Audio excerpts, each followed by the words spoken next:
Alors bonjour à tous, bienvenue sur dailyfx.fr, bienvenue au point de marché matières premières. Nous sommes le lundi 25 juillet 2016, il est 10h30, prenez connaissance de l'avertissement sur les risques liés au trading. Alors on va parler des matières premières, on va parler de ce qui va les influencer cette semaine.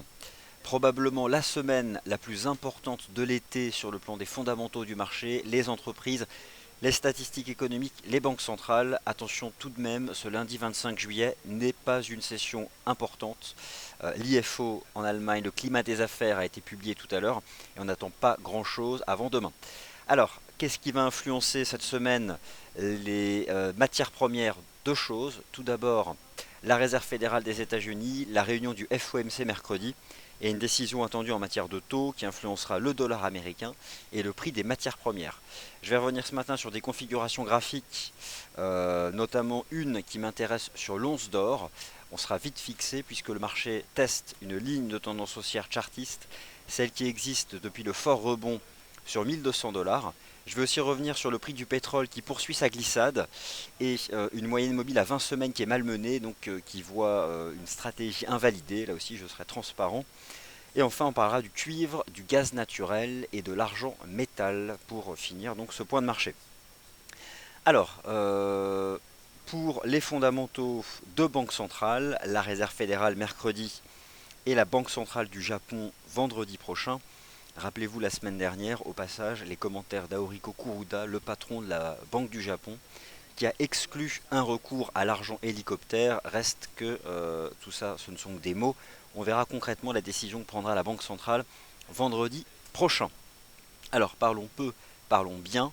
Un facteur handicape l'avancée des matières premières, c'est bien sûr la dynamique générale du dollar US qui garde le cap de sa tendance haussière portée par les résultats d'entreprises US, portée par la défiance vis-à-vis des devises européennes, suite au vote des Britanniques en faveur du Brexit.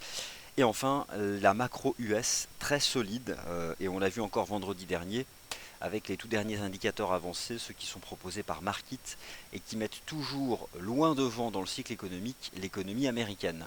On verra quel bilan en fait la Réserve fédérale ce mercredi. Le marché a pour l'instant en dernier élément fondamental connu le livre beige de la Fed qui restait rigoureusement optimiste. Voilà pour l'introduction. Sur cette séance du lundi 25 juillet 2016, c'était la publication de l'indice IFO en Allemagne, à ne pas confondre avec le ZOO. L'IFO mesure les perspectives du climat des affaires en Allemagne. Ça a été publié ce matin, c'était pas exceptionnel. J'aurai l'occasion de revenir en détail dessus dans le morning meeting de 11 heures. Alors, on va parler donc des matières premières et avant tout, je vais commencer par le prix du pétrole pour être parfaitement transparent. J'avais mis sous haute surveillance la moyenne mobile à 20 semaines. Je ne peux pas parler de rupture pour le moment puisque c'est une moyenne mobile hebdomadaire et ce qui compte, ce sera la clôture à la fin de la semaine. Mais malgré tout, pour être honnête, j'avais envisagé un rebond sur cette ligne de tendance, sur cette moyenne mobile, et j'avais envisagé surtout une stratégie positive en gérant son risque juste en dessous. Elle est brisée par le bas. C'est donc une vue de marché qui est invalidée. Et je n'irai pas pour autant m'enfermer dans un scénario trop vendeur. C'est une sorte de glissade légèrement baissière, alimentée par une inflexion sur le cycle des stocks aux États-Unis. Ça fait maintenant 8 semaines consécutives qu'on observe un déstockage de brut et d'essence aux États-Unis, ce qui donc crée cette dynamique légèrement baissière, alimentée aussi par la force du dollar américain. Alors, dans l'ordre, nous allons parler de l'once d'or, ici représenté par le CFD XAU-USD, l'argent métal, le cuivre, le gaz naturel et le prix du pétrole. On parlera des devises liées et notamment du taux de change USD-CAD, avec en contrepartie le dollar canadien qui est sous pression de cette légère baisse du prix du pétrole.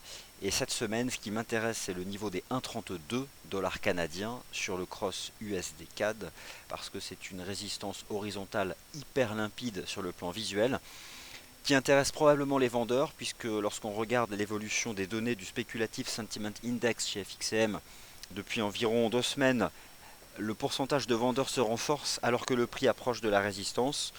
Moi, ce qui importe pour moi, c'est pas forcément une stratégie de vente, mais c'est plutôt la surveillance d'une cassure haussière de la résistance. Après, elle n'est pas encore réalisée, donc ça reste une anticipation. On verra bien ce que le marché fera cette semaine, mais je ne serai pas agressivement vendeur de la résistance. Voilà pour l'introduction. Maintenant passons au graphique des 5 matières premières étudiées dans ce point de marché, à commencer par l'once d'or. Alors, je passe en plein écran, comme ça on y verra davantage. Alors, quel est le principe d'une ligne de tendance chartiste? C'est qu'elle existe dès lors que deux points permettent de la tracer. Bon, ça c'est assez logique. Un point, c'est début juin. Ensuite, vous avez le point bas du 24 juin qui était cette séance volatile post-Brexit. C'était le vendredi 24 juin où le marché a été fortement acheté. Et puis, quelque chose aussi qui explique cette consolidation baissière du métal jaune depuis 2 semaines et demie, c'est bien sûr l'attrait général pour le risque, et notamment les nouveaux records historiques enregistrés à Wall Street, qui créent donc cet arbitrage défavorable au métal jaune. Pour autant, peut-on envisager de revenir à l'achat sur le métal jaune? Ce matin, ce qui m'intéresse, c'est donc la proximité de cette ligne de tendance.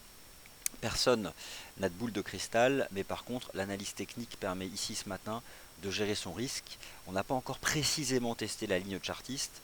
Pour limiter le risque financier, et c'est ça qui compte en trading, avoir une gestion précise du risque financier, ce que je vous invite à attendre, c'est le test de cette ligne de tendance chartiste. Alors on zoome.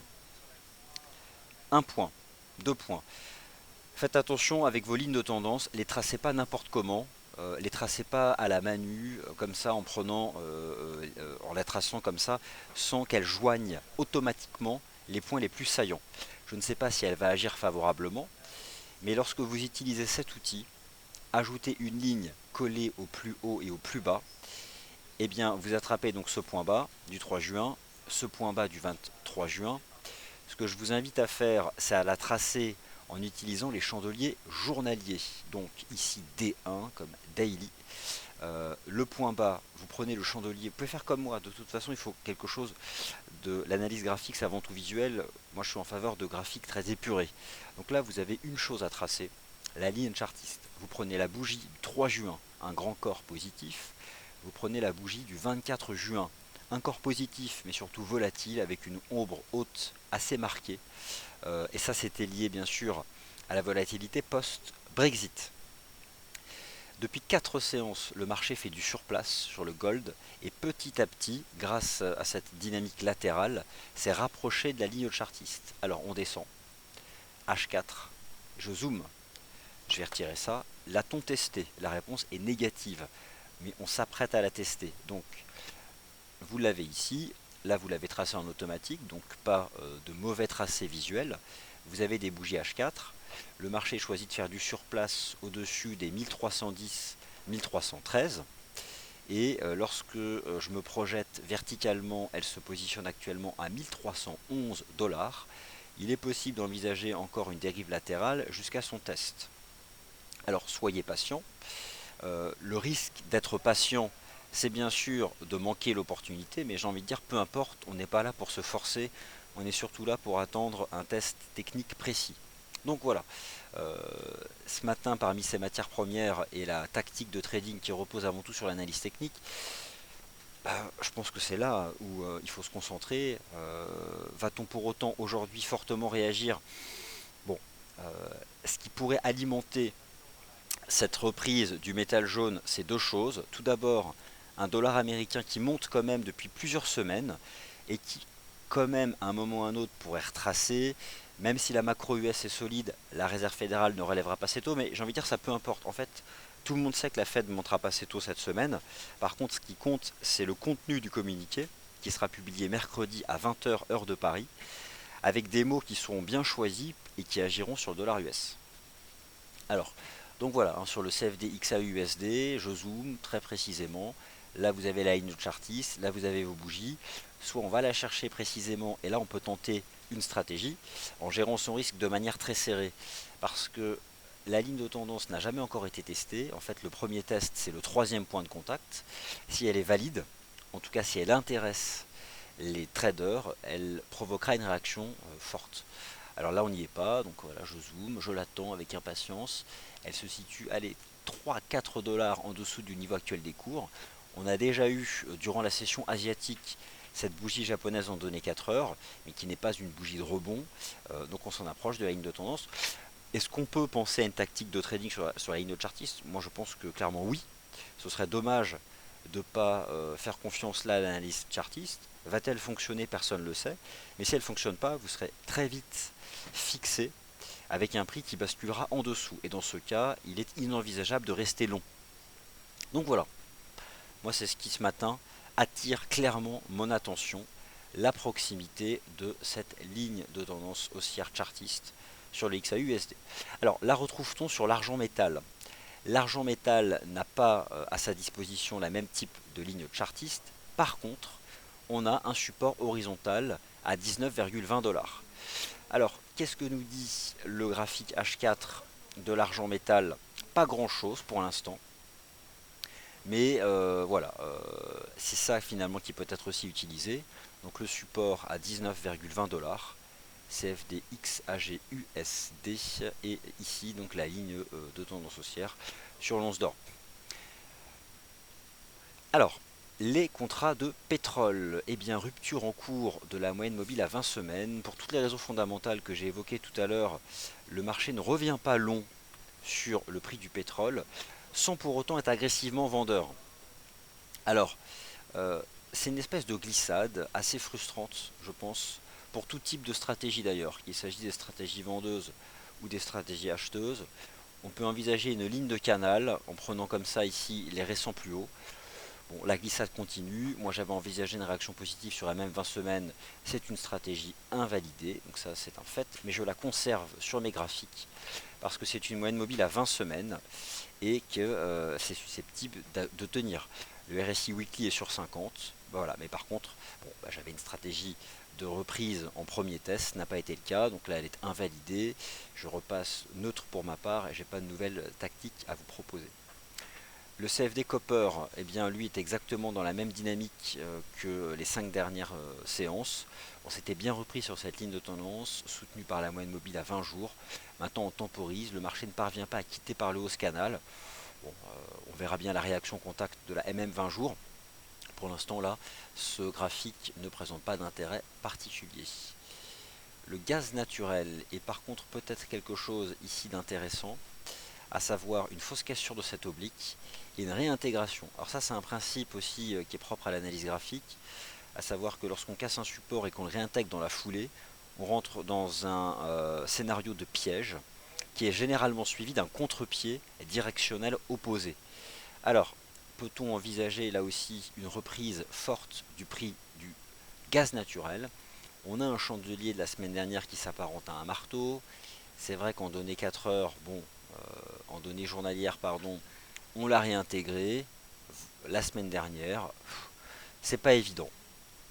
C'est pas évident, mais voilà. Il y a eu une fausse cassure de ce niveau-là, des 2,69, donc ça reste support.